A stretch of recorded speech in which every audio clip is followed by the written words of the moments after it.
Ladies and gentlemen and honorable judges, in this ever-developing world where time never stops and steadfast, we as a society always strive to improve our economies and living spaces to accommodate to the mass. So today, my speech will be about relocating the capital city to IKN.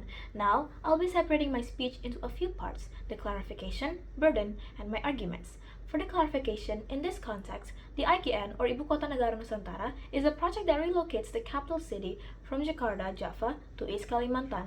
This project is set to launch on the 17th of August 2024, along with the celebration of Indonesia's 79th Independence Day.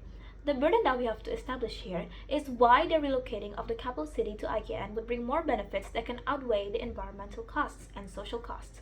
Now, let's focus into my arguments. Here, I'll be presenting the benefits that would come from this project.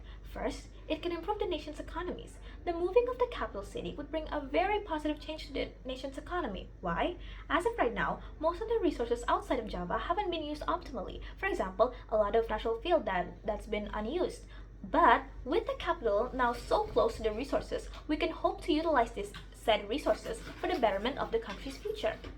The second one would the increase of interregional trade. As of now, the center of trading is still based on Java. This is mostly due to the fact that the mobility process to reach places outside of Java is still very difficult. With this project, we can improve on the mobility and can reach multiple places outside of Java. Of course, with this, it would increase the interregional trading and with the increase of the trading, it can also affect the prices of these products. With easier access to products, the price between inside and outside of Java wouldn't be so different anymore.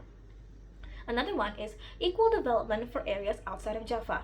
For the longest time, facilities for areas outside of Java hasn't had any significant development for the past couple of years. This stunted development affected the health, education, and economic field of certain areas.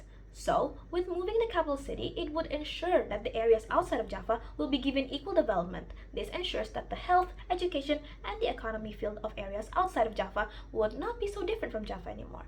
This can bring many opportunities for students, workers, and the general public alike. Next one is more job opportunities. Many citizens in Indonesia are currently unemployed and are struggling to make ends meet. However, with this project, it will create more job opportunities for them. For example, with the launching of this project, many buildings and infrastructures would be needed to be built, right? Therefore, this would cause many jobs in the construction field to be open for the people who are looking for one. Another one is quality of life improvements. With a more modern and developed infrastructure and a more well-managed city, the citizens will enjoy a more carefree life with a quality of life improvements such as better and greater healthcare and, of course, education. Now, our worst case scenario here would be even if with the moving of the capital city would decrease the natural fields in Indonesia, I believe that the benefits that it would bring would be able to outweigh the negatives that would come. This is why I, as the government side, supports the relocating of the city capital to IKN. Now, I'll be getting to some preemptive. The opposition may argue back with, what about the environment? The moving is going to decrease natural fields, as I said in the worst case scenario. Even if the natural fields decrease, the benefits that would bring would be far more greater.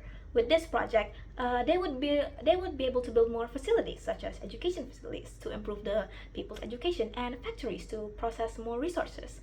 With the funds that these facilities can bring, we can allocate it to maximize the unused potential natural resources. For example, in Kalimantan, there are a lot of unused natural swamp areas. With the move of the capital cities and the building of many facilities, we can optimize the field by using the fund to turn the swamp areas into a farming field where we can plant more multiple crops.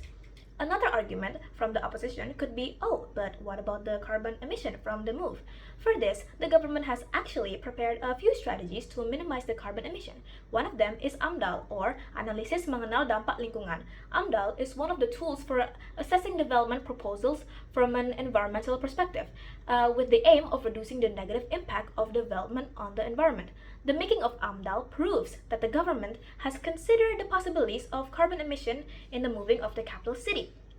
And another argument that might be brought up by the opposition is, oh, what about the ethnic groups? Isn't this project gonna threaten their identity and culture? Well, the government can take several alternative actions to solve this.